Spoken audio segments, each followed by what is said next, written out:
Ideas in STEM Ed is a production of the Idea Engineering Student Center at UC San Diego, which works to promote community, success, and inclusion at all levels.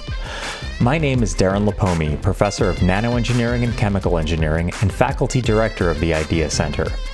The purpose of this podcast is to provide a forum for the discussion of innovative and inclusive approaches to teaching and mentoring, and to support the personal and academic flourishing and success of students in science and engineering.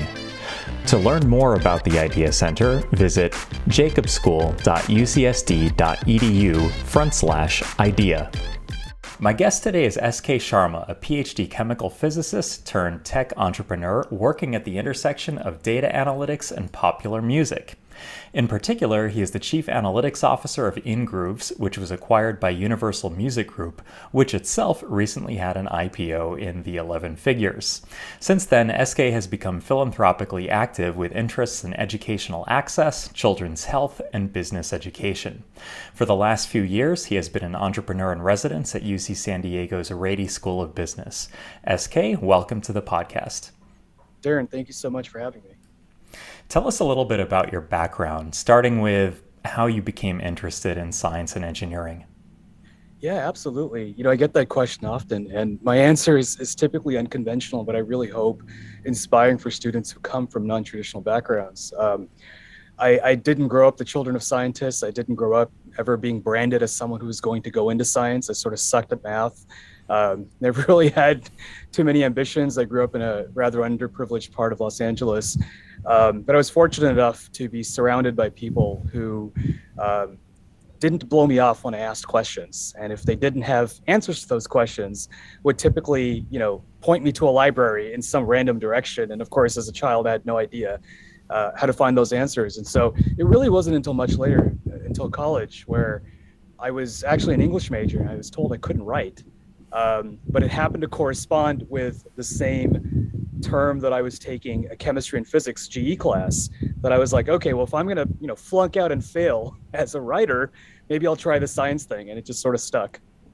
So you ended up doing your PhD in physics. Is chemical physics? Is that the right way to describe it? Sure. Yeah. So physical chemistry and chemical physics. Yeah. Mm-hmm. And that was at Caltech, which you started at a young age. How did that happen?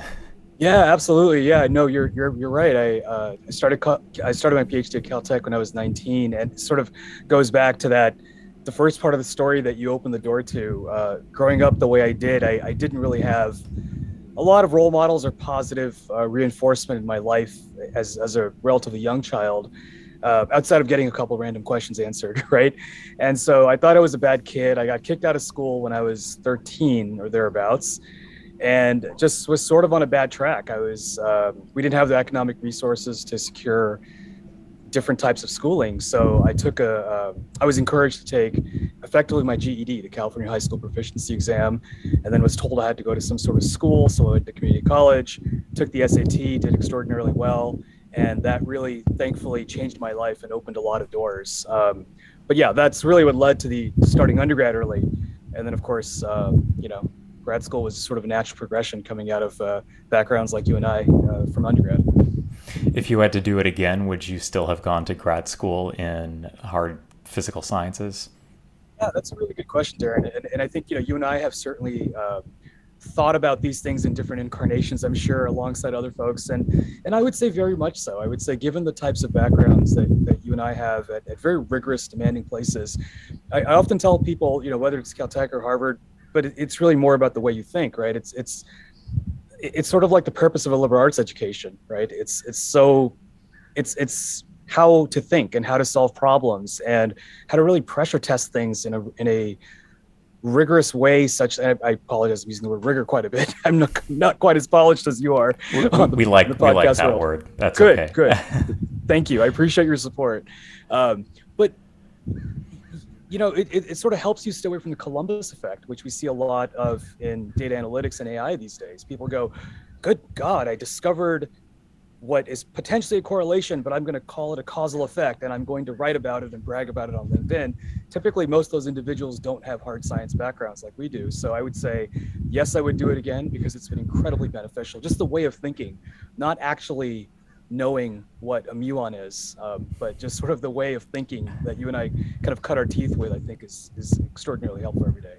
What was your PhD dissertation on? Yeah, I actually can't remember the exact title now anymore, which probably is not a good sign from a early dementia perspective. But it was it was effectively in the field of using methods in statistical mechanics to understand membrane protein structure and function. I was not a biologist. I've actually famously never taken a biology class my whole life. If if my PhD was up to me completely, I don't think I would have ever worked with anything more than a triatomic, right? I was, as you know, kind of going back to your world, I was more in sort of that Dudley Hirschbach, Ahmed Zewail world, right? Of small molecules are fun. And so one of my PhD advisors threw membrane protein structure prediction toward my way as a problem. And I'm like, I guess I better go figure out what proteins are, and became incredibly fascinated with the fact that, they're governed by the laws of physics. And of course, as you know, certainly a lot of physicists and engineers have made tremendous strides and continue to make tremendous strides in biology and biophysics. So it was around using ab initio techniques to predict structure, and then use structure to really sort of understand and think through function without doing X-ray crystallography, for instance, with these really tricky membrane proteins, which are hard to crystallize. They denature. What did you do after graduate school? Yeah, as you know, I attempted a postdoc, and weirdly, you and I never overlapped, which makes no sense to me. But we'll have to get into that one of these days. I attempted but didn't quite finish a postdoc. Again, not probably floors away from you at Harvard.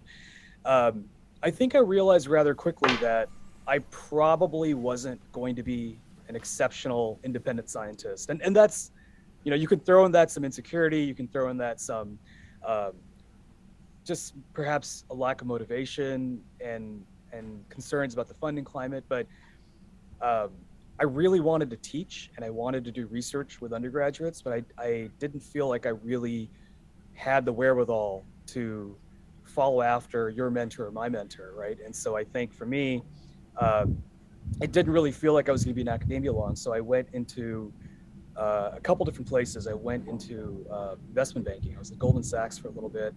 I have this really interesting history between Goldman Sachs, Lehman Brothers. Lehman Brothers sort of collapsed and fell. Some people may remember. I then went to UBS, the Universal Bank of Switzerland.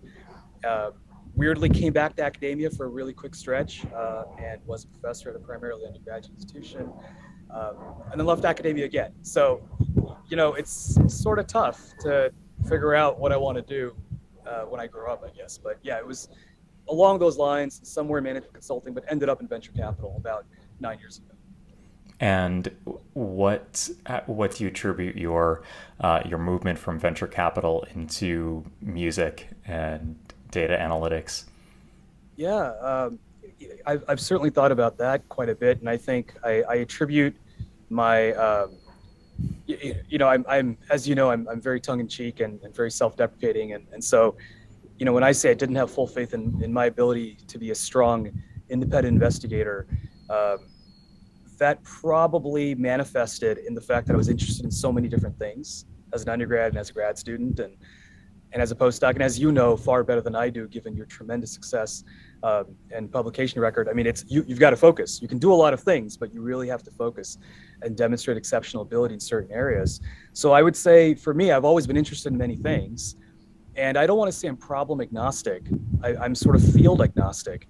I went from venture capital to private equity, and in that world, I realized there was tremendous opportunity in the digital engagement space. And this is about 2015, 2016, where the infrastructure wasn't really there. There were a lot of questions about what people are doing with information. Really understanding methods and modes of engagement and bringing scientific rigor just didn't exist. So I would say it was really born out of a desire to continue doing science in a completely different field, which most rational adults probably wouldn't do, but it worked out pretty well, I suppose.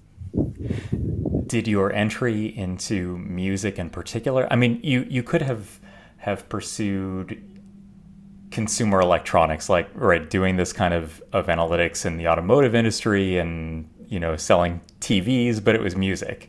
So what is it about music from your past that made that a good match?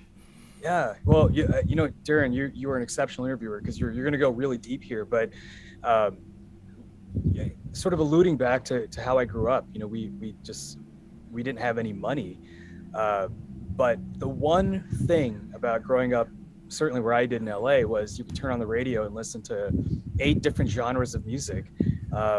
And for some bizarre reason, I remember being really I remember not having much hope in life as a child. And that's really a sad thing to say, but I hope it's inspiring to students, particularly first generation students and students who have struggled through a myriad of different things to get where they are, working with exceptional people like you at UCSD and other places. I really didn't have much hope, but when I turned on the radio and I heard a song, for some bizarre reason, I was like, oh, this is cool, right? I mean, I can get behind something. And then when you saw music videos as a kid, you're like, wow, it turns out Metallica could tour in Japan. And even if someone in Kyoto doesn't speak English, they know every single lyric to this particular track that I like. And so I think it was a way in my mind of aspiring to be something different, greater, but also, frankly, a way to unify people across cultures, which I didn't really have much exposure to as a child. So I think when I got quite a bit older and finances were pretty solid, and I didn't have those insecurities I did when I was a child anymore. I think I felt like I wanted to go work in a very positive, happy medium, but still bring that gravitas, if you will, of the kind of work that we do. So I don't know if that answered your question at all, but it was genuinely from the heart. Yeah, So, yeah, that definitely scratches the surface. I'm wondering, how much did you internalize this struggle? A little bit about my own background. So I grew up in a town west of Rochester where you drive through cornfields in every direction to get to the next town. And we didn't have like a lot of money. When I was growing up, my mom didn't work. My dad was a tailor, actually, like a second generation Sicilian American tailor. His parents spoke Italian at home. But you couldn't make a lot of money doing that in a small town. So like we got 90% of our clothes from the church basement, like factory seconds. And, I developed an interest in music as well. We didn't have quite the multicultural, influence as you did with LA's radio stations, but we did have the Eastman School of Music. We did have Rochester Jazz Fest, and we had a great classical music, classic rock and classical music station. So that was my entry into it. The TV that we had growing up, my mom won for being the 13th caller to a to a radio show, and it was a 13-inch Hitachi TV. But I just thought all of this free music and PBS programming and Star Trek, that always made me feel that I wasn't that at least intellectually, spiritually, impoverished, as now with hindsight our family probably was.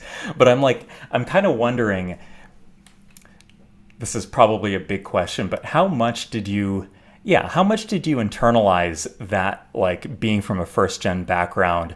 How did that contribute to your success later on?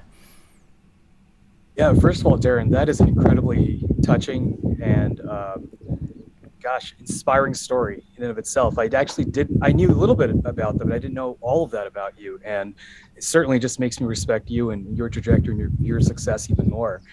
Because as you say, there are a lot of corollaries there, right? And my heart sort of, went into certain similar places for a second there. But to your point, I used to tell students this as well.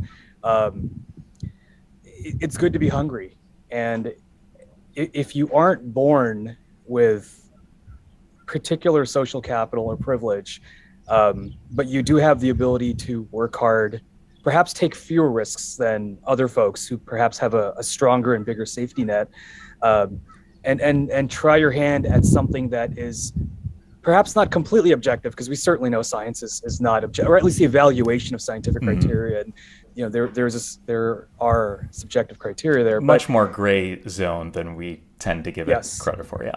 Absolutely. And as you've alluded to, I mean, certainly as you mature through that process from undergrad to independent investigator, you sort of go, oh, wow, I didn't know this 7, 10, 15 years ago. I thought everything was QED, 0 = 0, in a sort of theoretical math sense, right? But to your point, it kept me hungry always, but not for money, for success, for the ability to solve a problem.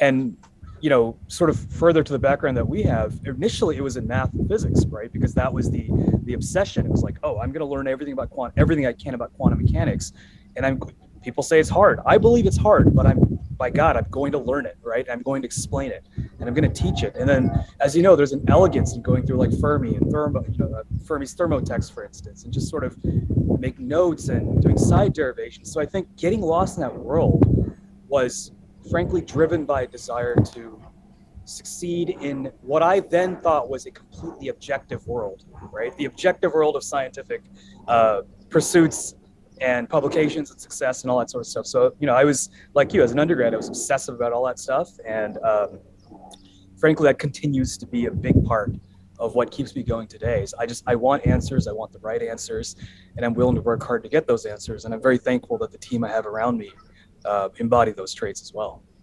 Do you still read in science, like Scientific American and Nova, and are you still interested in, in those kinds of things? I'm incredibly fortunate. My longtime collaborator Alan Waring at the UCLA School of Medicine, and I continue to actually publish papers. So we had a paper in the Journal of Clinical Investigation last year. We've got a paper coming out in PLOS One next month, and so I actually continue to do scientific cool. research. That's great. Yeah, no, I joke that the day I'm ever considered an an armchair scientist, is the day I'm just sort of done living, because science is so core to who I am. So I love reading quanta, right? I mean, quanta is amazing, particularly with respect to how they go through certain things in physics. But I'm very proud to say that I continue to. I don't serve on editorial boards, but I get papers to edit, which is awesome. Right? That's wonderful. If we worked in a closer area, I might list you as an editor or as a reviewer. Cool. That's great. I started as associate dean for students in the last week or so, and one of my fears is that as I go farther into the administrative, I don't know, abyss.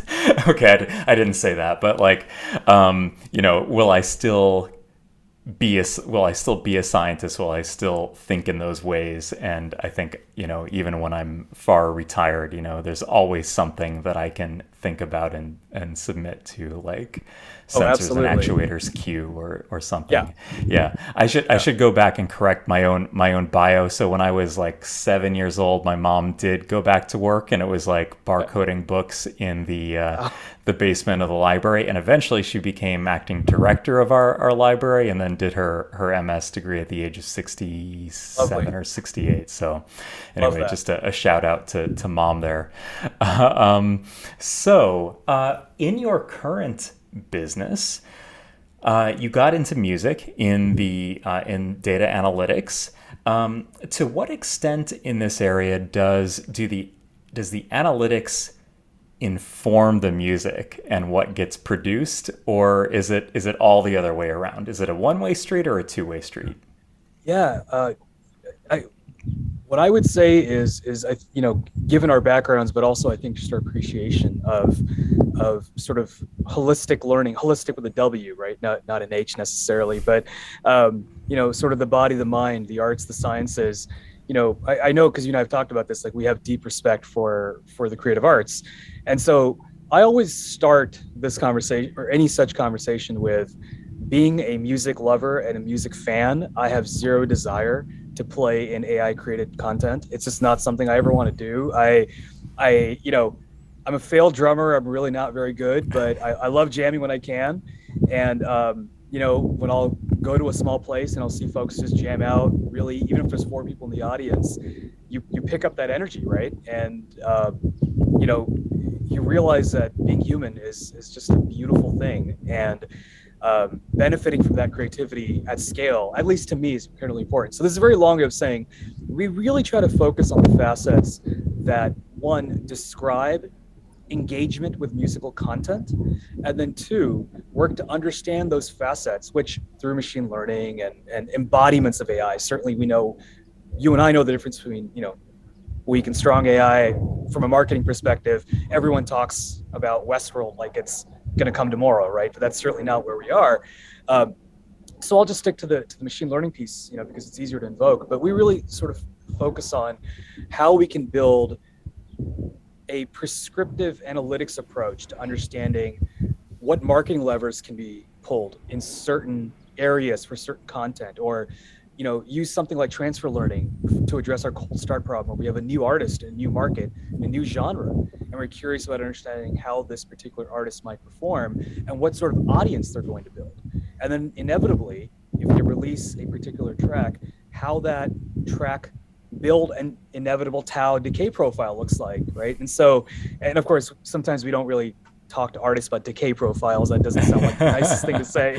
But to your point, at Universal Music Group, I mean, we're the biggest music company in the world. We've got 37% market share, and very proud of that. So I guess what I would say is we don't look to use that information to tell an artist what to do. It can be done, but it's not in our purview, we think, as folks who are sort of responsible consumers of musical content. Are you allowed to indulge in some name dropping as to what artists you have worked with or do work with? Yeah, absolutely. It's all on our website. We're a public company, but I'd say if you take a look at the top 10 artists in the U.S., I mean, certainly, Taylor Swift, Drake, The Weeknd, which a lot of folks have heard of, I think, Post Malone, are examples of sort of our biggest marquee artists, but we're also very fortunate to have the catalog for many other artists. We recently announced Frank Zappa, amongst many, many others. So at Nirvana catalog, a bunch of other really cool stuff, right, that sits there. And in the Ingrooves business that we work with, we're incredibly talented. We're incredibly fortunate to have the opportunity to work with independent artists. And so I don't really know what an independent artist is, but you can imagine that it's sort of someone, as you obviously are sort of thinking through. It's an artist who's likely to be building his or her profile, not a small artist per se. In fact, some of our artists are quite large, particularly in the rap and R&B community, or in the, let's say, Spanish rap world, right? These are actually incredibly large artists. But for whatever reason, they have a highly affinitized group of core listeners that continue to engage with them. And so perhaps that listening profile doesn't fit like a pop listening profile, for instance. So there's just different engagement metrics and different marketing drivers to sustain that core audience and then continue to drive that growth. When you hire, do you look for music knowledge, music appreciation, or pure engineering skills? Yeah, no, that's a great question. The number one thing I look for is a talented mathematician, scientist, or engineer. So I would say, and by talented, it's exactly what you look for, right? It's someone who is capable of thinking through a scientific or engineering problem. Certainly at the PhD level, right? We want folks with publications and or patents who are capable of telling us what sort of problems they worked on, what they've solved. And music appreciation is a must, right? We work in a creative industry, and to your point, yeah, you don't need to know how to play an instrument, but we absolutely prefer to work with people who sort of get the vibe of our industry and what we're doing around human creativity. Because I think, as you and I know, whether it's working in actuators or building ultra high vacuum chambers, or working in music analytics, passion drives so much of what you do day in and day out, right? I mean, it's what gets you out of bed during difficult times. And so but in the first instance, we're always looking for very strong technical talent first and foremost, really no different than any other large science or engineering organization would, frankly. Do you find that left brain, using the term loosely, left brain ability and right brain Yeah. humanistic appreciation, do they correlate in your experience? Yeah, that's a really good question, and as certainly you and I know, right? It's always tough to ask folks like you and I about correlations because we immediately start getting, analytical about it, right? And are loath to say something that might bite us in the butt later. But to your point, I it, it's certainly there. It's there with you and I having this conversation, right? And what's intriguing, and I'm sure you would agree with this, is folks like you and I, despite our similar backgrounds, and of course, as we've discovered, we have friends and colleagues. In fact, numerous friends and colleagues in common. Um, 80+% of our conversations would probably be not about science, right? They're much more likely to be about other things. And so I think the confluence of left and right, um, it's a bit of a self-selection problem because we look for it. So when we find it, we're very happy to see it. And so there appears to be a very high correlation at the final step, right? Because I'm like, well, obviously it exists, but of course we're looking for it, and we're selecting for it in a very strong way. But yes, I do think there is a high correlation in my limited experience.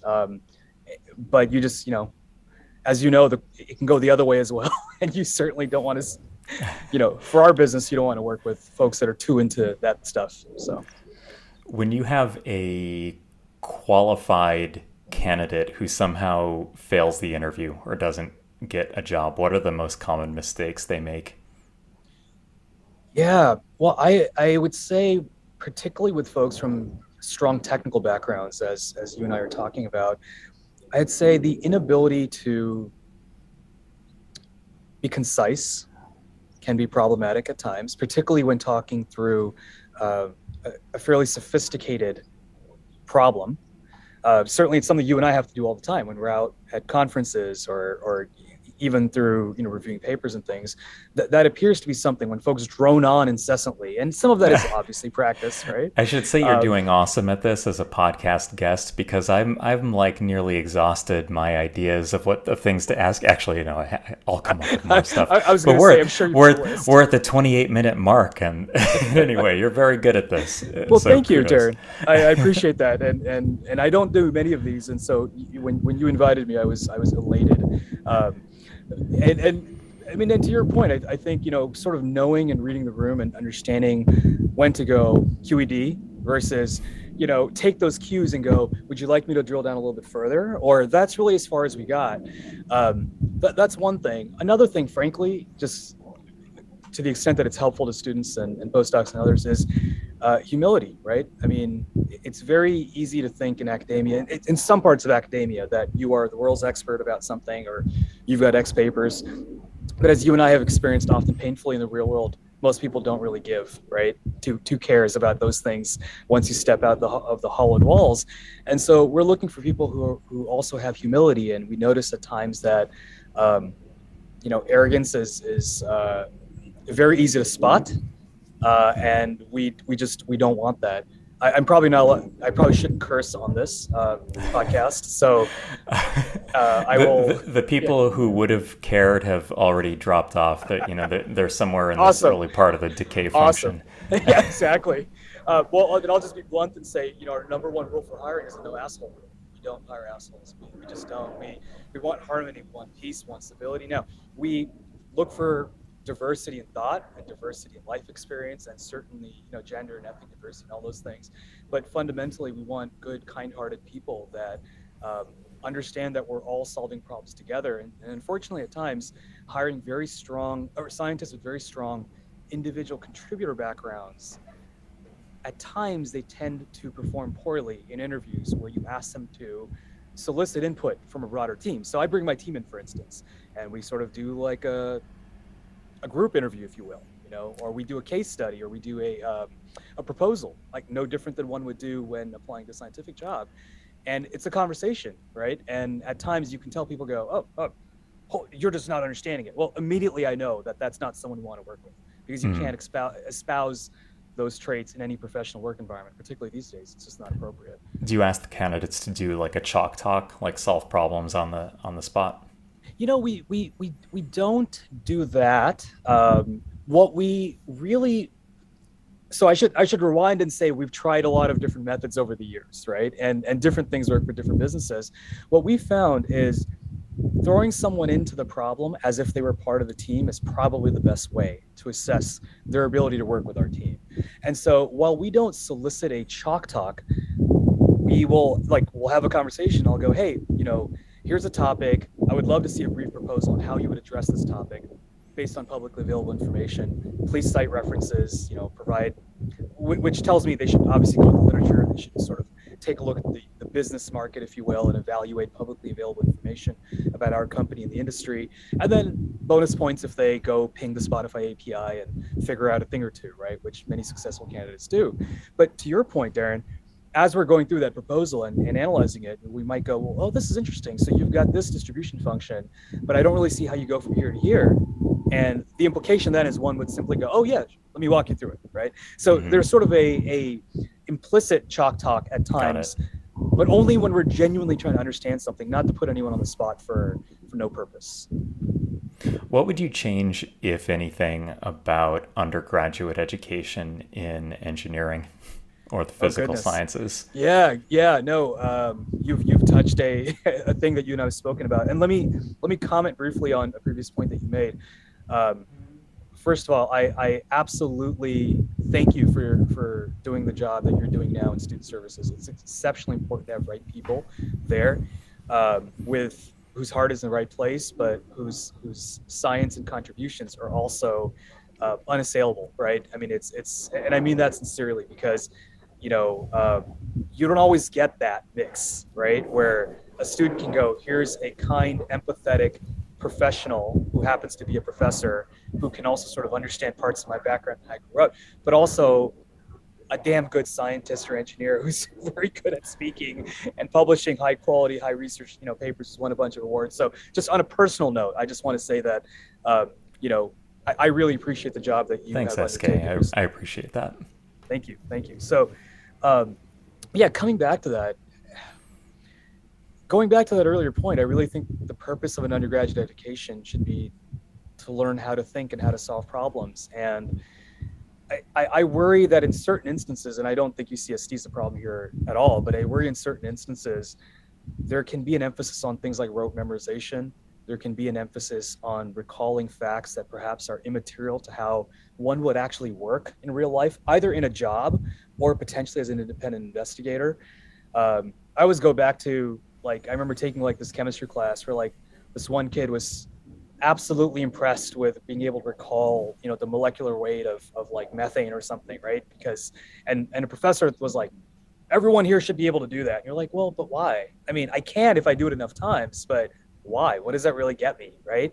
Shouldn't I be able to actually solve a problem or build a molecule or come up with a synthetic scheme to, do something else? And so I think my concern is hopefully we've moved away from aspects of that. And I hope that we have moved more into a practicum-based assessment, particularly in the experimental sciences. I also hope that we have closely integrated theory and experiment much more so. And I'm obviously biased. Bill Goddard, one of my PhD advisors, has sort of made his whole career on that. And certainly, if you take a look at George Whiteside's evolution in terms of the infinite fields that he's touched, he's also done an exceptional job in very many different fields. So I would say, being able to talk about theory and experiment as if it's just one thing. People talk about data analytics and AI, and they go, well, you need data literacy skills. Well, what are data literacy skills? Is it learning SQL? Is it understanding Python? Is it, for some folks, it might just be opening up Excel. So undergraduate engineering, I think, is fairly well done compared to, let's say, undergraduate business, which I have a lot more to say about. But at the same time, I think with folks like you in play, I'm really excited about the pedagogical advancements in undergraduate engineering instruction, just based on my cursory review of the literature and how people are thinking about doing experimentation a little bit differently. So, how about the graduate level? Yeah, that's. What are we doing right and wrong there? Oh boy, yeah. I mean, it speaks to a bigger question around the economic structure and the economic incentives, right? I mean, there's obviously, as you know far better than I do being a practitioner, there is this sort of question around how many academic positions there are. Does everyone want to be an academic? To what extent are postdocs potentially paid fairly and incentivized to pursue other careers? To what extent are we training graduate students to be open to interviewing and thinking a little bit differently if they're interested in what we used to call, you remember when you and I were in grad school, was like the non-traditional path. If you wanted to go to McKinsey or investment bank, that was a non-traditional path. It's not so non-traditional anymore. In fact, statistically, it is where most people are going to end up. Right. Only right? 5% of PhD earners end up in a tenure track position. Wow. That's Wow. across all fields, not just Right, engineering. But and then to your point, I mean, the problem is particularly worse, I would imagine, obviously in liberal arts and fields like that. But so yeah, they're not non-traditional careers. These are like I'm seeing a distribution function with like a velocity with an MP at the bottom. Like this is the most probable velocity, right? So yeah, I think this is where most people are going to end up. And I think focusing on communication skills, being able to think not about how to solve industry problems. I think that I've heard and that a lot. I don't really understand what that means, but I think really encouraging folks in the graduate curriculum to be strong independent contributors, write strong research papers, because that's really important, but also learn how to work across the group or across the field, publish interdisciplinary work. I mean, you've done some beautiful interdisciplinary work, and really engage in a manner that starts with humility, as opposed to sort of the strong, I'm one of the top people in this field. That really doesn't fly in the real world outside of some parts of academia. So, what I see kind of I hate to say this, but the traditional alpha male mentality, because it is, sadly, I think historically at times it's worked against women, and that's also not okay, as we've talked about. And that needs to change. But I think that's sort of like, I'm the best person in my field and I've published these papers. Don't care. What I would love to know more about, right, are how you think about a problem organically. And if I threw something new at you, how would you assemble the right team and work with a different group of people to understand that? And by the way, failure is good. It's okay. That's the one thing I think scientists and engineers are actually good at accepting, but sometimes they're loath to talk about it. But they should talk about it more, because it's what makes you open to change, right? So that's great.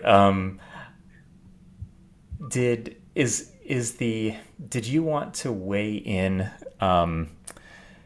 on the debate between data science and calculus as something that should be taught to school age kids?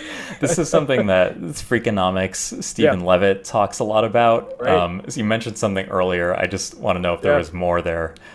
I would. Do you want to open the floor? I'd love to hear a little bit from you around what you're thinking there, or what the current debate, Well, there's, I don't know it well enough to, to talk about what specific school boards around the country are considering various proposals, but I know that there is an interest among the intelligentsia, people in economics, to teach how to work with data as opposed to calculus, unless you're an engineer or a physicist, you're not going to use calculus. But we do need to know how to interpret data, because even if you don't become a data scientist, you need to know what's the wheat and the chaff when we're talking about COVID-19 vaccines and efficacy and all that stuff, so that there would be at least a background reason for wanting to be more literate in data. Right.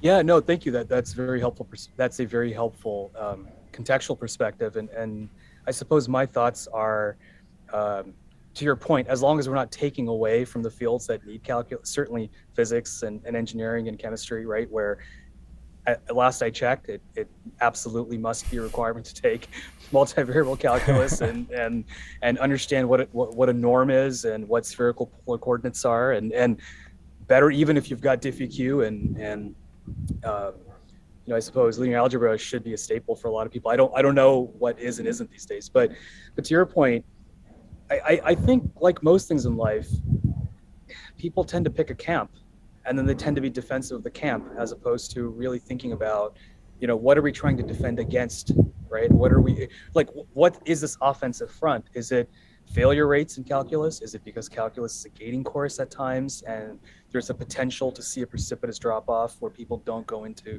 other, or, and to your point, is it really just a question of data literacy, which is sort of what it sounds like, which is everyone should be data literate, to which I would say, then both. People can be data literate and also have the opportunity to learn what, you know, delta y over delta x is. If you don't want calculus, let's take the differentials out and replace them with deltas, because that's something my 12-year-old son understands, not because I've taught it to him, but because, to your point, he was looking at some stuff and going, well, why is this moving faster than this? And I go, that's a really good question. Turns out that's been done.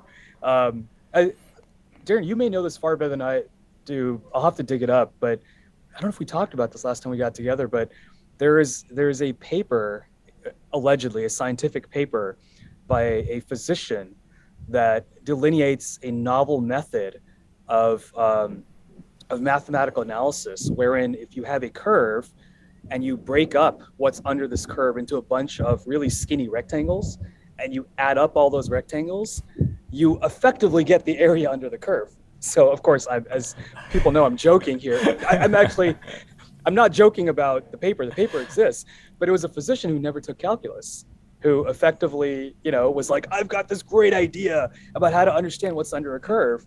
And they came up with a trapezoidal Exactly. rectangle representation. Right, exactly. Method. I mean, thankfully, I didn't read like the limit of Riemann sums anywhere in there, right? But because that would have been a dead giveaway. But this is sort of the anti-Ramanujan. Like Ramanujan actually came up with, the sort of correct formalism, if you will, on his own. But this dude clearly just was either never exposed to calculus or decided to opt out. So I guess what I would say is data literacy is a must. Yes, most people in their life will probably never use calculus, but at the same time, I don't understand why it needs to be antagonistic, right? I think explaining to people with real life examples as opposed to, okay, now take the second derivative. What's the third derivative? I think the way we teach these things has to change. I remember even as an undergrad, I was bored with a lot of expositions that weren't grounded in reality, right? That didn't have certain things I could relate to, that didn't speak to population growth or epidemiology. Certainly everyone understands in physics the velocity and acceleration example, which, by the way, have you seen I was going to wear this today, but I wear funny shirts. You may not know this about me, but every time you see me, I will be wearing a different funny shirt. And not to put you on the spot, but I don't know if you remember the third derivative of position by chance. With respect to time. Oh my God! I know it's basic. No one does. It's only for joke value. So I'll just say it. It's jerk, right? I did know that. There you I go. did know that. Yeah. But I would also forget the structure of benzene doing one of these interviews. So Same here. Absolutely. And let me say for the record, there are about 1,000 questions Darren could ask me at rapid fire that I would just go, duh. I don't know, right? But so I used to wear this shirt, and it was, the third derivative position as a function of time, and it was just don't be a jerk. Don't be an F3 of X. Yeah, Don't be Yes. We've seen very many of those. So I guess what I would say is just, in a broader sense, just I think at times people take these really strong offensive positions, and it's unclear to me what they're defending, because you're sort of being jerks, and they're sort of like, screw you, you don't know what you're talking about. My position is better and stronger. But like, I mean, mathematics is as pure, I think, as you can get. And I think it's to everyone's advantage to have a more mathematically literate populace.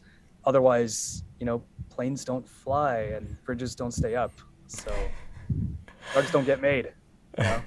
Yeah. Right on. Describe what an entrepreneur in residence does.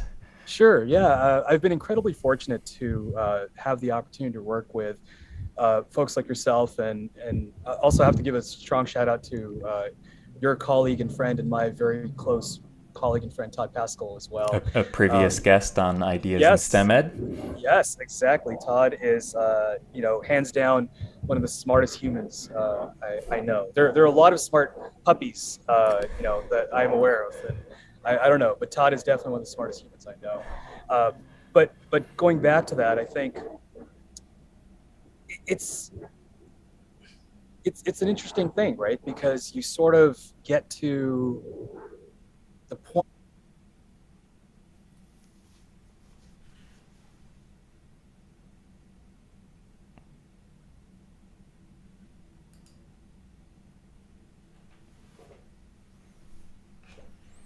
Uh-oh.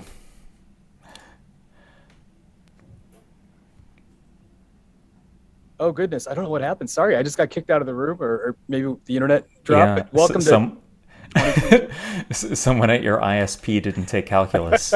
Yeah, exactly. Like screw this guy.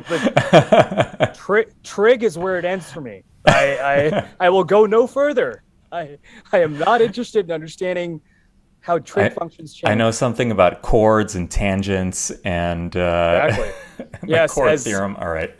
as as as my brother used to say many years ago, he's like, Arctan sounds like some sort of superhero. I don't know what you're studying, I don't know what you're doing, but Arctan, go Arctan, So that was always. So I apologize because of the disconnect. Where did we leave off? Entrepreneur in residence, starting Yes. at Rady. Yep. Yeah, thank you so much. So I apologize for the disconnect, but yeah, I think what I was saying was I'm extraordinarily fortunate to have the ability to work with brilliant PIs like yourself across the UCSD ecosystem.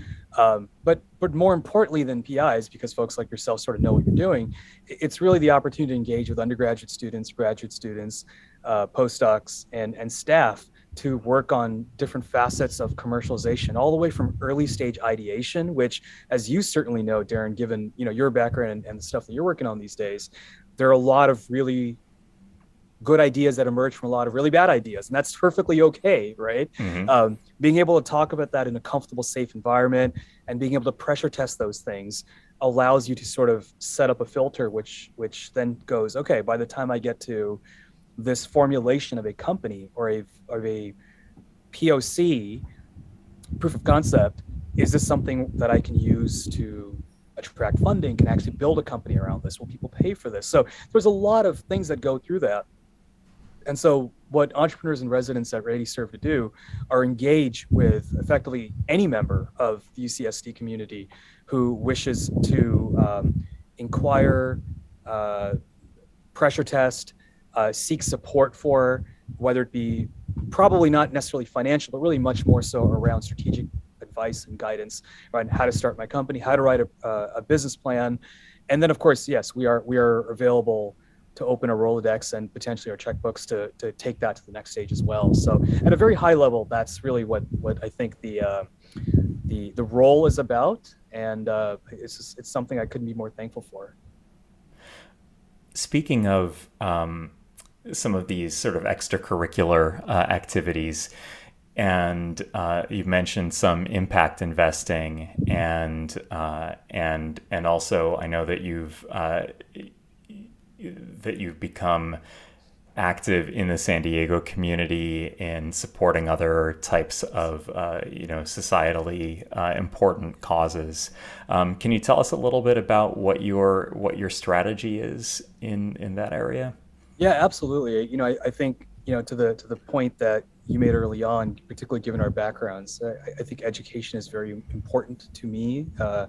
It's always been important. It's in many ways a an it, an unassailable tool of social mobility, right? For folks like us who don't necessarily come into this world with much, but thankfully we have a brain and certainly in your case supportive parents, and that allows us to do so much more.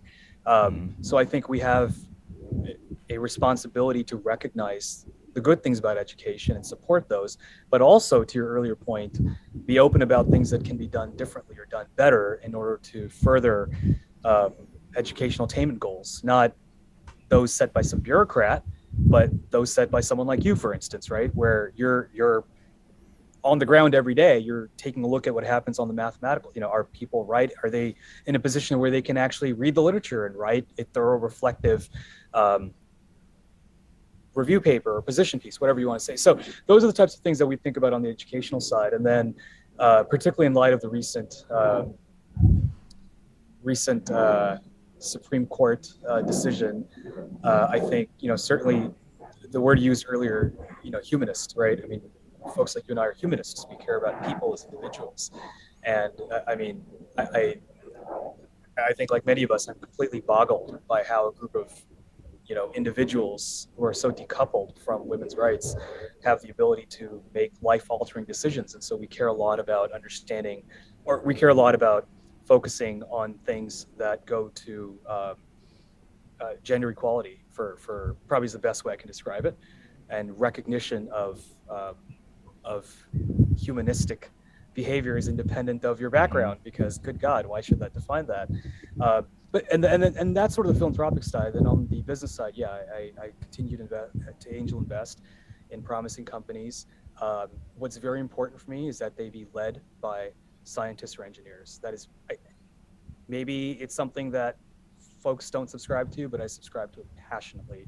Hmm. I only want to work with technical founders who know their stuff, who whose stuff I can vet, and folks like yourself who are first and foremost preeminent in their field, and so they speak from a position of experience and authority, not some individual who's throwing a deck at me going, yeah, but this is going to be a $10 billion market, right? Like I can do math, thankfully, because I took calculus, but to your point, it's really passion, right? So I'm enthused about the prospect of working with passionate scientists slash engineer founders of technical companies, ideally in San Diego, because as you've seen, the demographics have changed, the socioeconomic situation. I mean, there's just the funding landscape has only gotten better and stronger in terms of success for PIs like yourself and others. And so, I mean, we are a vibrant community and a vibrant economy, and I think the different facets of funding outside of government funding, but certainly early stage capital funding,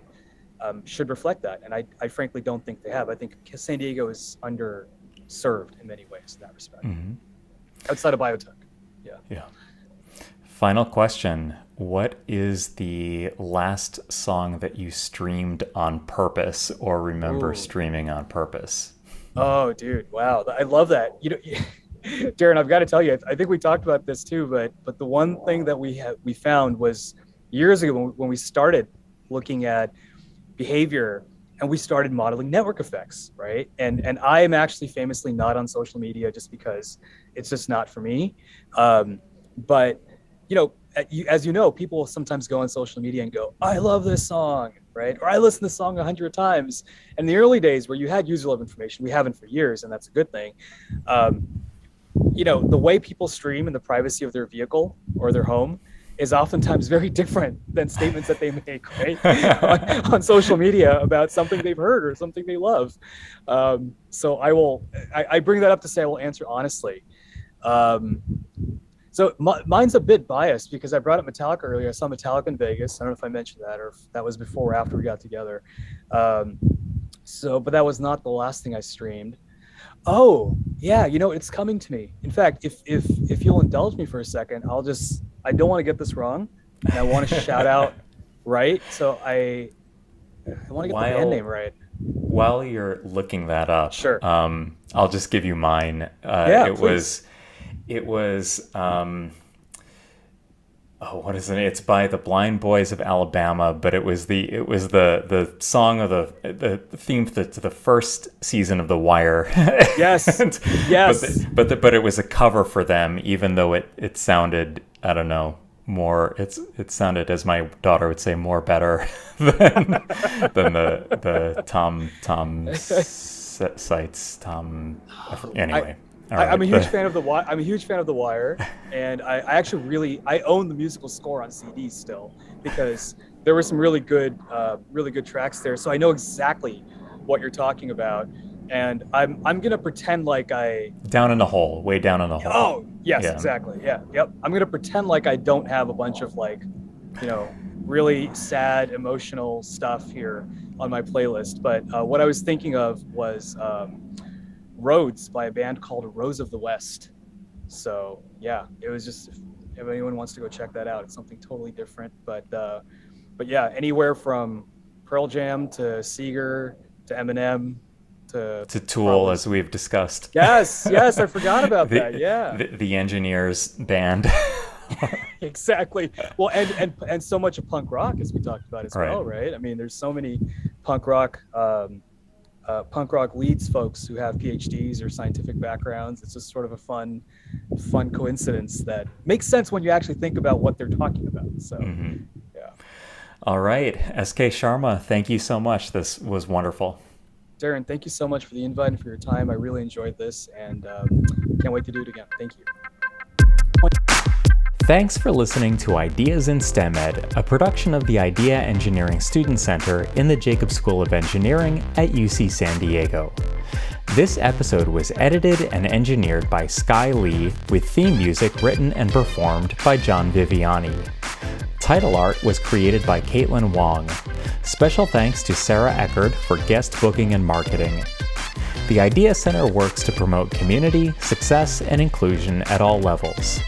To reach us for guest suggestions and other feedback, please send an email to ideadirector@eng.ucsd.edu. And to learn more about our programs, visit jacobschool.ucsd.edu/idea. As a final note, the views expressed by me or the guests do not necessarily reflect those of the Idea Center, the Jacobs School of Engineering, or UC San Diego. See you next time.